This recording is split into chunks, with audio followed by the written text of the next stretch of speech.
Hi, I'm Bobby from Geeky Bobbin. I'm going to show you how I like to cut long strips with the fabric. That means from selvage to selvage. Now, starching before you cut means that you get a more accurate cut. My favorite ruler for cutting strips is the Stripology Squared ruler by Gudrun Erla for creative grids. I have my iron and I have my preferred starch, which is Mary Ellen's Best Press.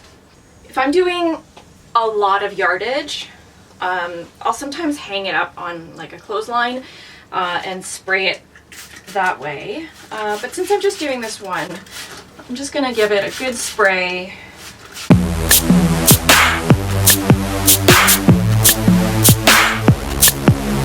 I might spray it more or less, depending on how much precision I need and how much stiffness I need for the quilt that I'm going to be making. I'm making my glitch quilt right now, and it involves some bias, so I'm gonna give it a medium spray. If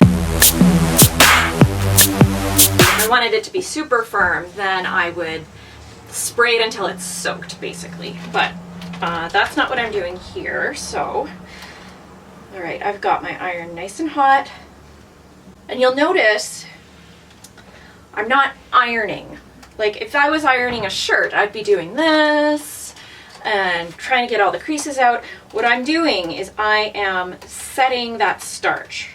So I'm just pressing straight down and straight up. I'm actually lifting the iron in between presses, just a teensy bit.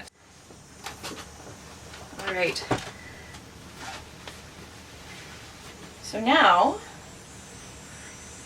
my fabric is all nicely pressed. The strips that I need to cut for my pattern are with the fabric. That means from selvage to selvage. Now, as you can see, this fabric wasn't cut perfectly straight, and that's totally normal. That's what happens when you buy fabric from a fabric shop. Sometimes it's cut perfect, and sometimes it's not. Sometimes when it's on the bolt, it's a little bit twisted. So you want to make sure that you square up your fabric before you start cutting. And I'm going to show you what that means.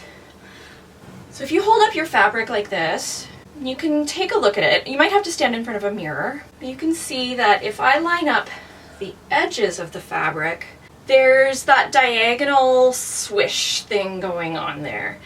So we want to make sure that we get rid of that swish. So I'm just rolling the fabric back and forth until that line basically goes away.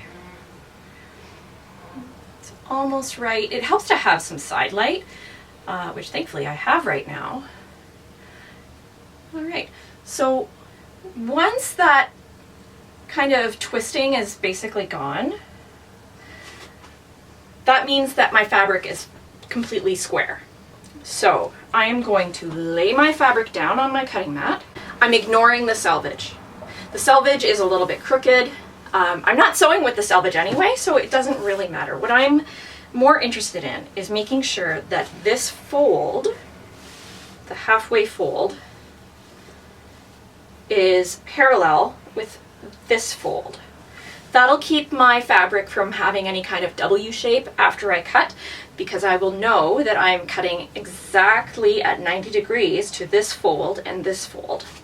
Let me show you what I mean. So, do you see over here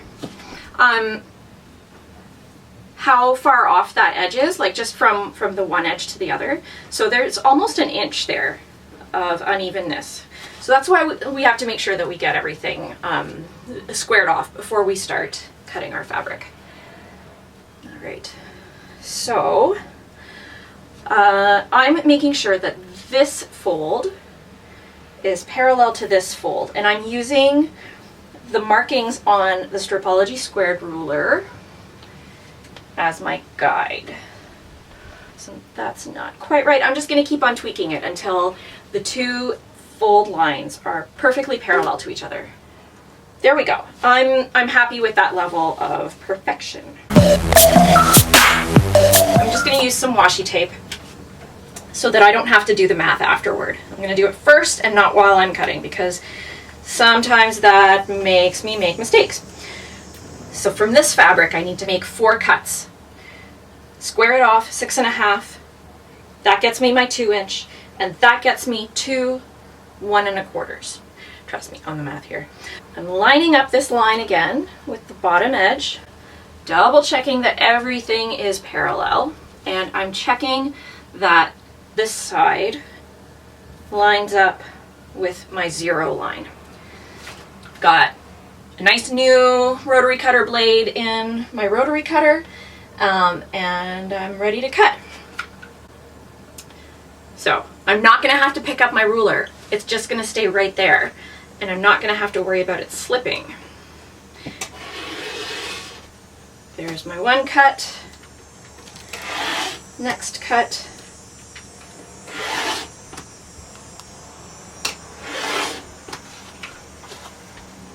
This can go away for a future project. And there's my waist.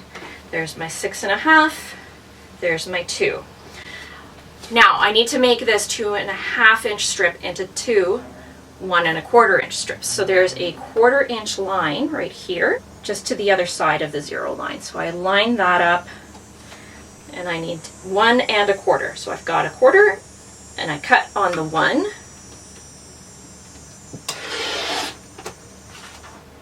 And I'm done. With all the strips that I need to cut for this pattern, I need to cut 114 strips. This is really going to be a big time saver. If you like the look of the glitch quilt, you can head over to geekybobbin.com and join the glitch along. From August 19th to October 27th, a huge group of us are going to be making this quilt together. It uses the foundation paper piecing technique, but in a fresh way that minimizes wasted fabric and maximizes the fun.